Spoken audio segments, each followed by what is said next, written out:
Assalamualaikum warahmatullahi wabarakatuh. Perkenalkan, saya Lede Cahyati dengan NIM 1022300014. Yang terhormat Bapak Aiman SHMH selaku mata kuliah Hukum Tata Negara. Baiklah, di sini saya akan membacakan HAM dalam konteks Islam dan konstitusi. Baiklah, di sini ada pengertian dan istilah HAM. Hak asasi manusia HAM adalah hak dasar yang memiliki oleh setiap manusia sejak lahir sebagai anugerah dari Tuhan. Hak ini berlaku secara universal tanpa memandang ras, agama, kebangsaan, jenis kelamin, atau status sosial. HAM mencakup berbagai aspek seperti hak untuk hidup, hak atas kebebasan berpendapat, hak mendapatkan perlindungan hukum, hak atas pendidikan, dan hak untuk tidak disiksa atau diperlakukan secara tidak manusiawi. Hak-hak ini bersifat universal, berlaku untuk semua orang, tidak dapat dicabut, dan dijamin oleh hukum nasional maupun internasional. Hak asasi manusia atau disingkat HAM dalam bahasa Inggris dikenal dengan istilah human rights. Istilah ini merujuk pada hak-hak dasar yang melekat pada setiap manusia sejak lahir dan harus dihormati serta dilindungi oleh negara, hukum, dan masyarakat.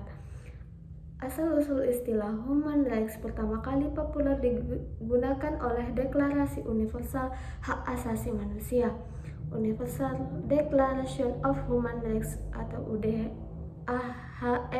yang dikeluarkan oleh PBB pada tanggal 10 Desember 1948. Dalam bahasa Latin, istilah yang mendasarnya adalah ius natural atau jus natural, yang berarti hak kodrati atau hak yang berasal dari alam. Dalam bahasa Prancis dikenal dengan istilah les droits de l'homme, yang juga berarti hak-hak manusia. Penggunaan di Indonesia, istilah hak asasi manusia digunakan secara resmi dan berbagai dokumen hukum negara, seperti Undang-Undang Dasar Negara Republik Indonesia tahun 1945, khususnya dalam bab 10A tentang hak asasi manusia, Undang-Undang Nomor 39 tahun 1999 tentang hak asasi manusia, dan berbagai peraturan perundang-undangan lainnya. Sinonim atau istilah terkait hak kodrati adalah hak yang dimiliki manusia sejak lahir karena kodratnya. Hak fundamental, hak-hak yang bersifat mendasar dalam kehidupan manusia. Droits de l'homme Prancis secara harfiah berarti hak-hak manusia. Basic rights, hak-hak dasar dalam kehidupan bermasyarakat dan bernegara. HAM dalam konstitusi. Hak-hak manusia dijamin dan diatur dalam Undang-Undang Dasar Negara Republik Indonesia tahun 1945 sebagai sumber hukum tertinggi di Indonesia.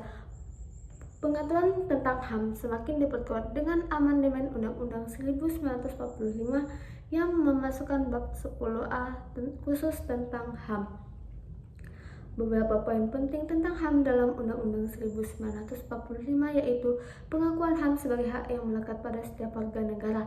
Pasal-pasal dalam Undang-Undang Dasar 1945 menjamin berbagai hak seperti hak hidup, hak atas kebebasan beragama, hak atas pendidikan, dan perlindungan hukum.